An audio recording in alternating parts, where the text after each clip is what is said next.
Today I want to talk about waking up. In Torah portion Vayetzei, Jacob stops for the night, places stones under his head, and dreams his great dream about a ladder connecting heaven and earth, angels ascending and descending. But it's what happens after the dream that truly transforms him. He opens his eyes, he really opens them and says, Achen yesh Adonai b'makom hazeh, va'anochi lo yadati. Ma nora hamakom hazeh. Surely God was in this place and I did not know it. How awe-filled, how nora is this place. It is a moment of awakening. It's a moment of awareness, of discovering that holiness was there all along. He just wasn't paying attention. And most of us go through life like Jacob before he opened his eyes. We're exhausted, rushing, distracted, numbed by routine, half asleep to the miracles that surround us. We worry, we walk from one task to the next, and all along the ordinary is shimmering with the extraordinary. Rabbi Abraham Joshua Heschel wrote that the essence of religious life is awe. It is not dogma, not metaphysics, not even belief. It's awe. He said the goal of our spiritual lives is to live in radical amazement, to put an exclamation point at the end of our every encounter with the world. Religion for Heschel is not about explaining God, but about learning to be astonished, learning to wake up. Jacob wakes up and discovers that God was in the very place he had dismissed as just another night on the road. So the question for us becomes, how many places in our own lives hold holiness that we did not know? Last week, a college student interviewed me for a school project, and he asked, Rabbi, was there ever a moment that changed your faith? The moment that immediately came to mind wasn't about theology or a text I studied. It wasn't an argument from the Talmud or a mystical insight from the Zohar. It was a moment of awe.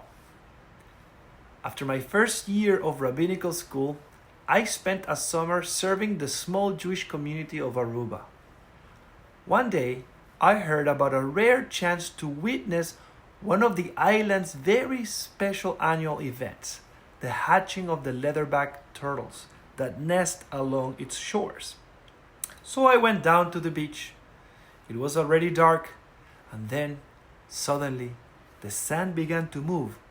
Dozens and then hundreds of tiny little turtles emerged all at once, all from the same stretch of beach where their mothers had laid their eggs months before.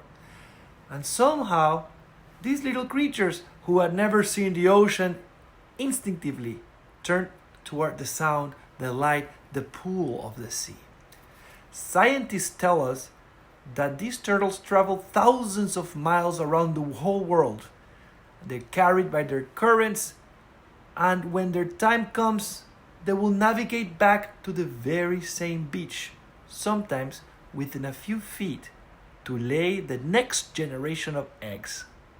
And then the cycle begins again, like clockwork. They hatch at the same time and make their way into the waves. I remember standing there thinking, this is Nora.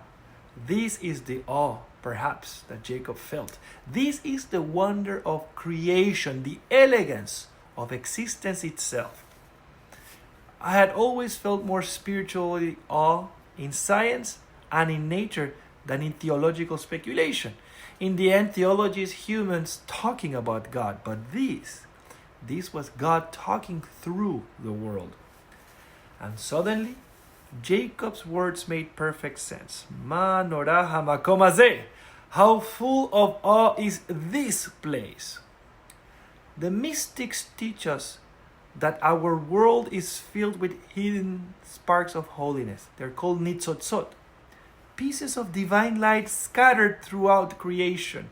And our task, they say, is to notice them, to live them, to redeem them. And how do we redeem these sparks? By paying attention, by awakening, and by blessing. You see, every time we say a blessing, we are practicing Jacob's awakening.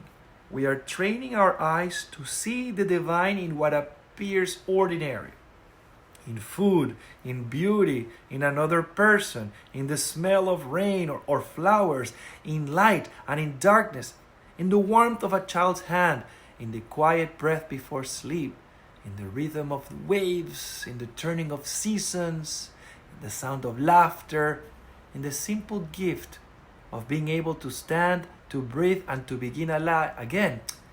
In life itself, blessings are small acts of spiritual awakening.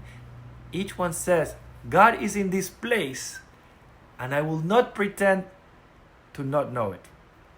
Jacob's awakening marks a turning point. The text tells us that after this moment, he vows, he commits, he recommits, and he redirects his life. Because once you truly wake up, you cannot go back to sleep. Yes, but it's not easy to stay awake. You see, life is distracting. Stress pulls us inward, pain narrows our vision, routine anesthetizes us. That is why our tradition surrounds us with constant reminders, morning blessings, Shabbat candles, Sheheyanu, Birkat Hamazon, the Shema twice each day. Each one is a soft tap on the shoulder saying, hey, wake up, notice, this moment is holy. So this week, Jacob offers us a simple yet profound challenge to see the beauty that is already there. Let awe enlarge your heart and deepen your gratitude. Find the sparks and redeem them. Whether your moment of awakening comes from a turtle hatch on the Caribbean beach, or from the face of someone you love, or from a sunrise, or from a passage of Torah, cherish it.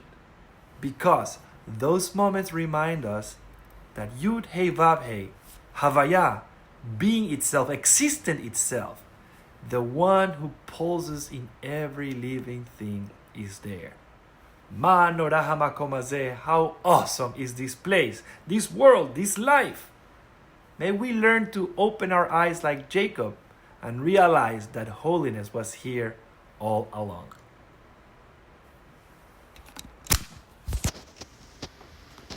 Ma Norah Hamakom, Ma Norah Hamakom, Ma Norah Hamakom, Ma Norah Hamakom.